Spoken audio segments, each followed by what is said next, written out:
Vijayawada rural మండలంలో పందెం రాయుళ్లు బరితెగించిపోయారు. 3 రోజులు కోడి పందాలకు సెట్ చేశామంటున్నారు నిర్వాహకులు. నున్నా వికాస్ కాలేజ్ రోడ్ లో కోడి పందాలు ఎలా నిర్వహించాలి, ఎవరికి ఎంత ఇవ్వాలి అనే దానిపై పందెం రాయుళ్లు చర్చలు మొదలుపెట్టారు. పోలీసులకు ఇవ్వాల్సింది ఇచ్చేశామంటూ కమెంట్ చేశారు. కేసులు పెట్టినా వెంటనే బయటకొచ్చేస్తాం అంటున్నారు నిర్వాహకులు. కోడి పందాలకు మాత్రం ఎలాంటి ఇబ్బంది ఉండదంటూ నమ్మబలుకుతున్నారు. ఆ వీడియో ఇప్పుడు వైరల్ అవ్వడంతో సిపి రాజశేఖర్ సీరియస్ అయ్యారు.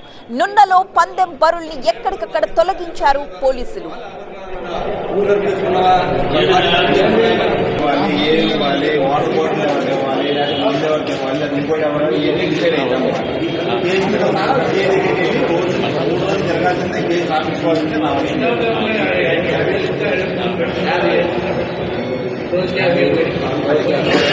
$10 లక్షలు అన్నా మనం మాట్లాడింది 10 లక్షలు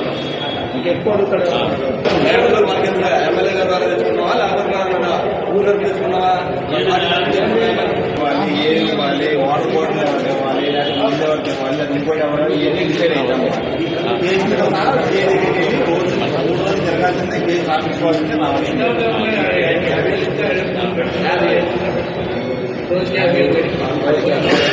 10 లక్షలు